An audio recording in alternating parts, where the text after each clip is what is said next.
I get dozens of questions daily like, Natalia, is this interior solution trendy? Are these doors trendy?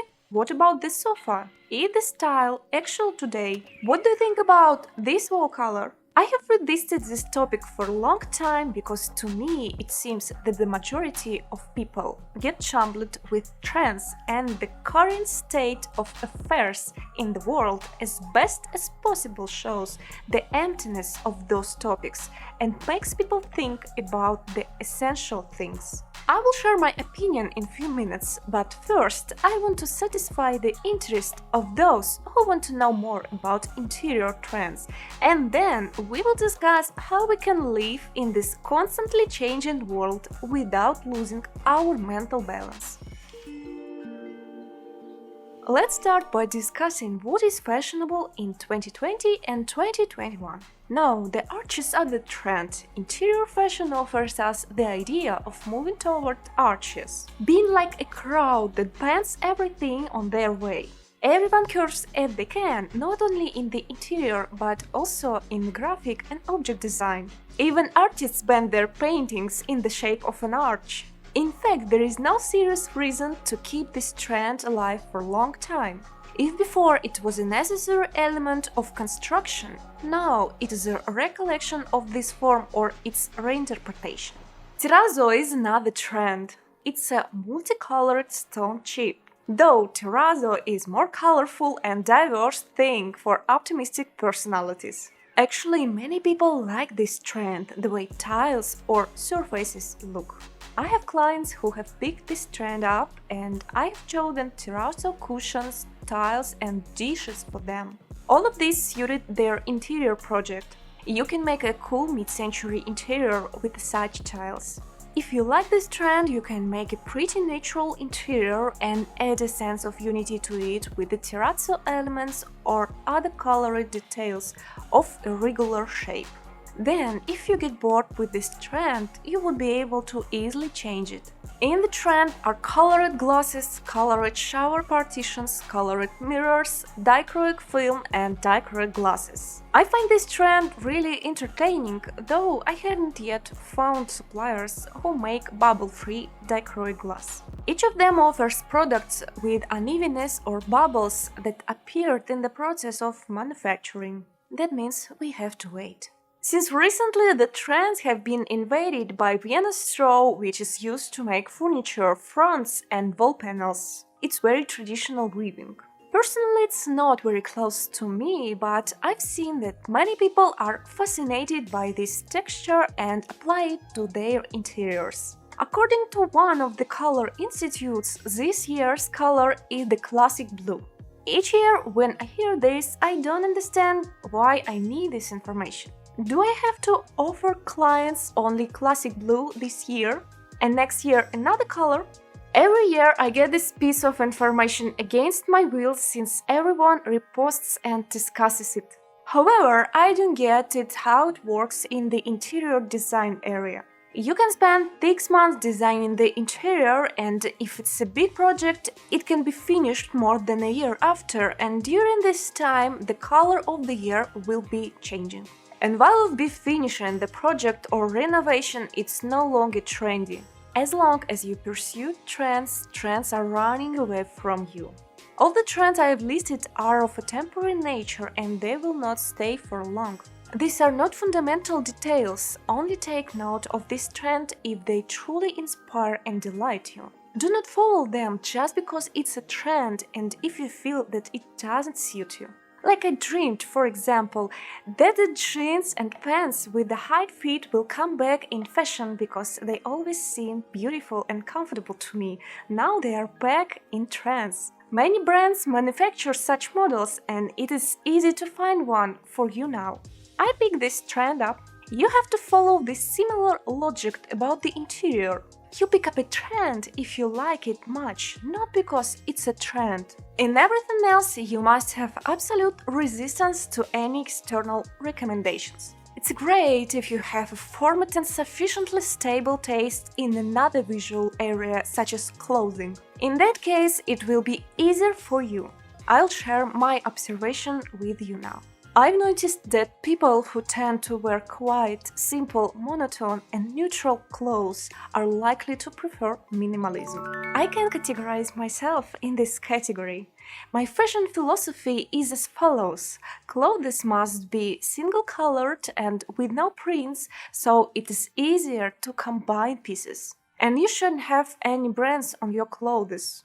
You won't impress the affluent people with brands, but you will confuse and alienate the less affluent people. Therefore, the clothes should be simple, of good quality, and stylish. The brand logo should be very small and modest, even better invisible or absent. This is necessary to ensure that interlocutors do not think about the cost of your clothes. In my opinion, these thoughts are unnecessary in conversation. So, such preferences are also reflected in the interior I live in. Other people prefer small patterns. For example, they wear shirts with cherries, draw butterflies on their nails, they buy a phone case with a teeny ornaments or a coat with a teeny pattern. Such love for small details is transferred to their interior quite often. And what's interesting, when they see a calm and smooth minimalistic interior, they find it cold and non-inhabited without a soul. That's how their perception is organized, that they really like to add small details in the interior, and they will never love this neutral, sacred silence and emptiness of minimalism. Such people will always be delighted with finely patterned cement tiles or with clay tiles on aprons of unusual shapes. Perhaps they will be glad to have a print on wallpaper, cushions, or curtain with an interesting, repetitive pattern that would only be visible in a closer look. In short, they find joy in solutions that are the opposite of minimalism. Some people love classics heartily. I will never forget the way we communicated with clients, and the wife was wearing the classics complemented by luxury accessories. I thought they would request such a classic interior design like this one.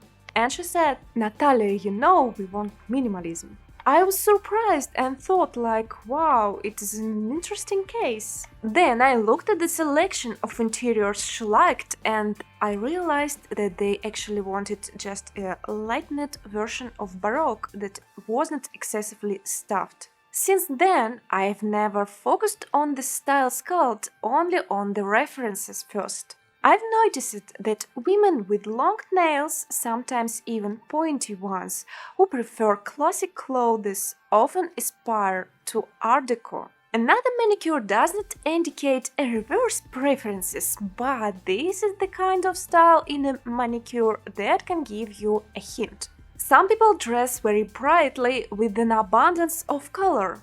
They often want the same in their interior. I guess that they like to experience the color impact. Apparently, their psyche needs it, maybe it cheers them up and stimulates them, I don't know. Though I've met people who say they dress brightly but they want a calm interior. There are some coincidences from time to time, though that's not a rule of thumb. None of the foregoing is an axiom, but I give my observations to make it easier for you to understand yourself and your tastes. If you have constant ones, it's more likely that nothing will change even after renovation.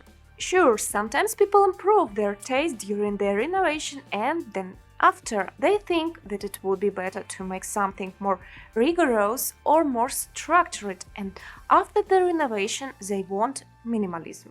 Therefore, do not rush and better look closely.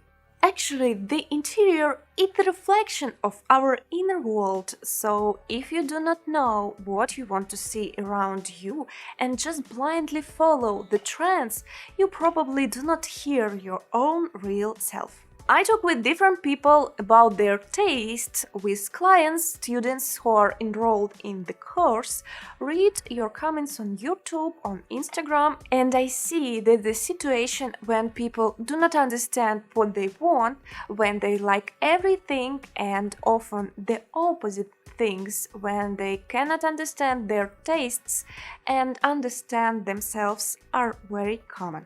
Exactly for such people, microtrends are created. But there are trends that remain for many years. I would identify two directions: eternal classics. A few centuries, European culture has been claiming that the most beautiful are Roman orders, harmony, monumentality, cornices, panels, cannelure, and stucco are sign of wealth. That's why most people will want classic interiors with classic elements for many years. It won't go anywhere, that's our cultural context. However, I believe that slowly both this cultural context and this trend will be transformed into minimalism, not only as a visual trend but also as a life philosophy. The ubiquitous rejection of excesses, the rational use of nature's resources, sustainable development. Our homes will become smaller, but they will be more rational. People will cook less, shop less, and use delivery, dark kitchens, buy fewer clothes. The interiors will not be provocative, instead they will not only be neutral and functional, but also highly technological and practical. Today, few people want a big house with a huge staff of maids who will gossip behind the back of the owner. A house with smart tools, automation, robot vacuums, and technological functions, this is what is wanted by an increasing numbers of people. Interiors will adjust to new technologies. And as now, it is already difficult for us to imagine an interior with a large library and a buffet for dishes. In the future, it will be so hard to imagine an interior in which robotic cleaners are not integrated. Due to the high pace of life and information overloads, people will increasingly be seeking simplicity, silence, and clean forms. Interiors will logically reflect these needs in life. What to do with trends, with fashion solutions, which of them to pay attention to and to which not? In my opinion, the best solution is to find silence, hear yourself, and make an interior that is comfortable for you without paying any attention to trends. Let it be an early 20th century modern, African style, pop art, or even a mix of all of three. You are the one who will live in the apartment you love, not those people who decide the color of the year in which everyone urgently needs to hurry up to repaint the walls. And if your interior is thought over, made with soul and taste, it will be appropriate and looking good even after a few decades. Share this video with those who care about trends. Support the video with likes and subscribe to the channel if you haven't done it yet. Have a designful day. See you!